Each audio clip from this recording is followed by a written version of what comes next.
আসসালামু আলাইকুম বন্ধুরা, তোমরা সবাই কেমন আছো? আশা করি সবাই ভালো আছো। আজকে আমি বাজারে গিয়েছিলাম, আমি ফুলের টব কিনেছি। এই যে ঝুলন্ত দুইটা ফুলের টব কিনেছি, এগুলোতে আমি ইনডোর প্লান্ট লাগাবো।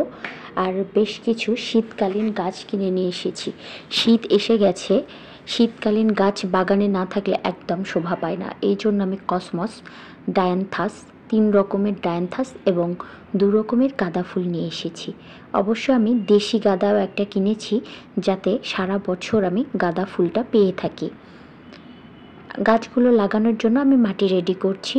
মিডিয়া রেডি না করলে ভালো ফল পাওয়া সম্ভব না। এই জন্য আমি সুন্দর করে সব কিছু সার দিয়ে মিডিয়া তৈরি করে নিচ্ছি।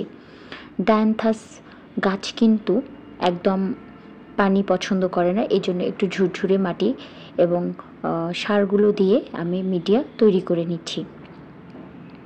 আমার মিডিয়া প্রায় তৈরি করা শেষ, এখন আমি গাছ লাগাবো। এই যে ডায়ান্থাস দেখছো, সাদার ভিতরে লাল, এটা কিন্তু খুব সুন্দর একটা কালেকশন এবং দেখতে কিন্তু খুবই অসাধারণ লাগে। আমি গাছটার গোড়া থেকে কিছু মাটি ফেলে দিলাম এবং কিছু শিকড় কেটেও দিলাম, কারণ বেশি শিকড় হয়ে গেলে গাছটা বাড়বে না। কেটে দিলে রুট হরমোনে খুব দ্রুত গাছটা বেড়ে যাবে। এই যে আমার গাছটা লাগানো প্রায় শেষ, আমি মাটি দিয়ে গোড়ায় একটু চাপা দিয়ে দিচ্ছি, যাতে গাছটা খুব সুন্দরভাবে সেট হয়ে যায়।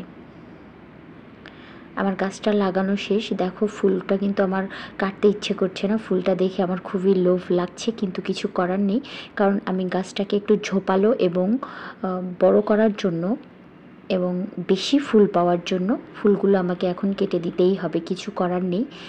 গাছে ফুল থাকলে গাছটা বাড়বে না এবং বেশি দিন বাঁচবেও না। বেশি দিন বাঁচানোর জন্য এবং গাছটা বড় এবং ঝোপালো করার জন্য আমি গাছের ফুলটা কেটে দিলাম। এটা দেখতে পাচ্ছ, এটা বেবি পিঙ্ক কালারের। জানি না ক্যামেরায় কেমন দেখা যাচ্ছে, কিন্তু এটা আসলে বেবি পিঙ্ক। এটাও দেখতে কিন্তু খুবই সুন্দর। আমি এই গাছটাও বসিয়ে দিয়ে এটারও ফুল কেটে দিব, যাতে গাছটা ঝোপালো হয় এবং বড় হয়। ডায়ান্থাস গাছ যদিও শীতকালীন, শীত শেষে এই গাছটা মরে যায়, কিন্তু খুব ভালোভাবে যত্ন নিলে এই গাছটা প্রায় জুন মাস পর্যন্ত বাঁচানো সম্ভব হয় এবং এই জুন মাস পর্যন্ত খুব সুন্দর ফুল দিয়ে থাকে। এই গাছে ফুল কখনো শেষ হয় না। আমার এটাও লাগানো শেষ, এখন আমি আরেকটা ডায়ান্থাস লাগাবো। এটার কালারটাও সুন্দর, বেশ ম্যাজেন্ডা কালারের। আমার এটা খুব ভালো লেগেছে, আমি এটাও নিয়ে এসেছি সাথে করে, যাতে আমার বাগানটা একদম ফুলে ফুলে পরিপূর্ণ হয়ে থাকে।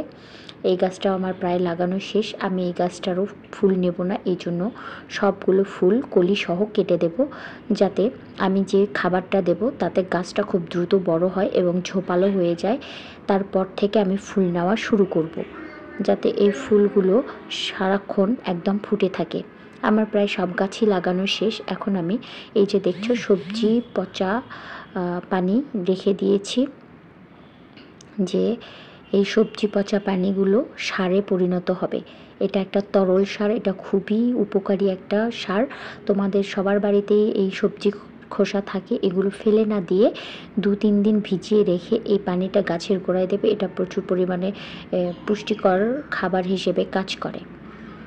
যদিও একটু গন্ধ, কিন্তু কিছু করার নেই। গাছের যত্ন করতে হলে অবশ্যই আমাকে এই তরল সারটা গাছে প্রয়োগ করতে হবে।